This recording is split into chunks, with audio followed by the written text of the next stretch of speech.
Hi guys, how are you? So let me get the clicker to work. Okay, so I'm going to cover something I feel very passionately about, and the Indianness helps too. So it's good karma link building. So I think we can all agree that the search engines are it's very karmic in nature.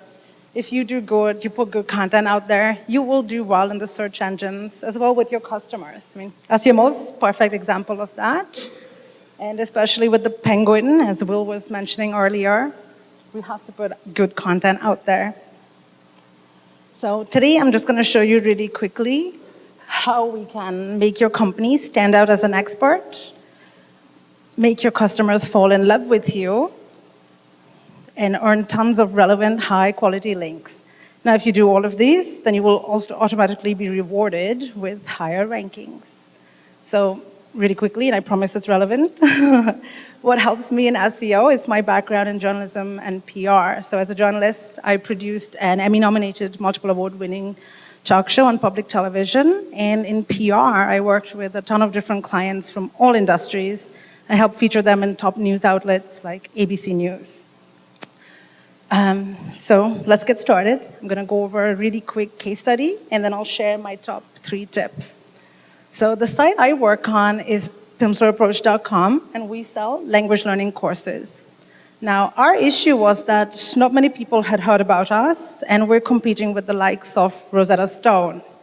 Now, Rosetta Stone, everybody knows them. They've been featured in a rap song, for God's sake. So I was like, okay, shall I kidnap P. Diddy, make him sing a song about us?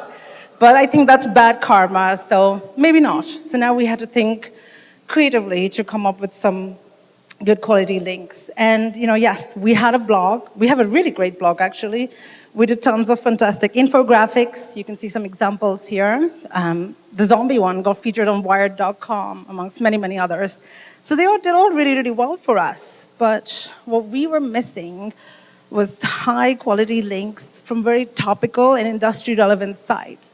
The kind of links that our competitors who were ranking on the top of page 1 had. So we had to think slightly differently. I had to think, what would people want to see? What's their top motivation for learning a language?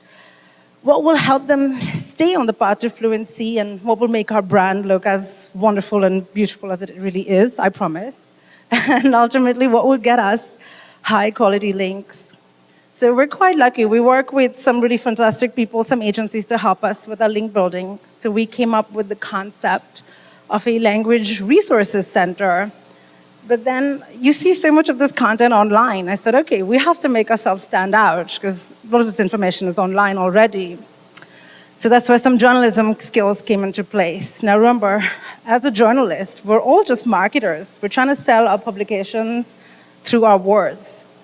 So we came up with the right words here. We came up with a complete language learning resources section that's freely available to any visitor, whether they're customers or not, and it provides tons of really good free content for them, all for free, and gives us good karma points.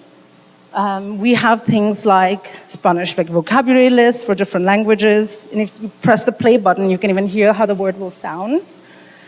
We have grammar guides explaining all those pesky rules. We have different articles, and we also scoured the web to find links to other great sites that were having good things. Now, giving other people recognition, more good karma. So, now it was, I'm not going to lie, it was a lot of hard work and effort on our part to put together, but it's surprisingly easier and cheaper than you might think.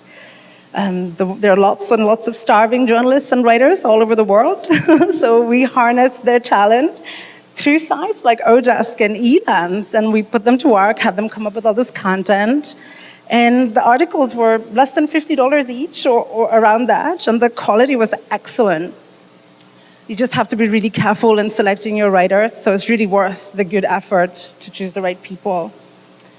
And what was the reaction? Our visitors loved it. We got so many calls, we got emails, everyone was like, this is fantastic, when are you adding more information? What can we do? And we're like, okay, great. People love it. But how is it helping my SEO, you're asking? Well, I have the answer. So the stickiness of our site improved. Our bounce rate went way down, and the time on site went way up. Good signal. Our link building agency loved it too. They were like, great, they had some real meat to work with here. So the links started flowing in exactly from the sites that we wanted all over the world and the country. Our domain authority was actually always a little low, went up by 2 points in just 3 weeks, and it actually just went up another 2 more points. The trust went up. People actually started spelling Pimsleur correctly, which was yay! And then our rankings went up too, not just for our big keywords, but little keywords that we didn't even know or even weren't worrying about, like Polish grammar, page 1. Oh, who would have thought? So now clearly we are not perfect. We have a lot of work to do, but something like this can be a springboard for SEO success. And PDD can relax. We're not going after him yet. So, all right, so how can you take this and apply it to you? Well, let's please vow to forget these bad karma tactics. I know most of you don't do that, so I'm very proud.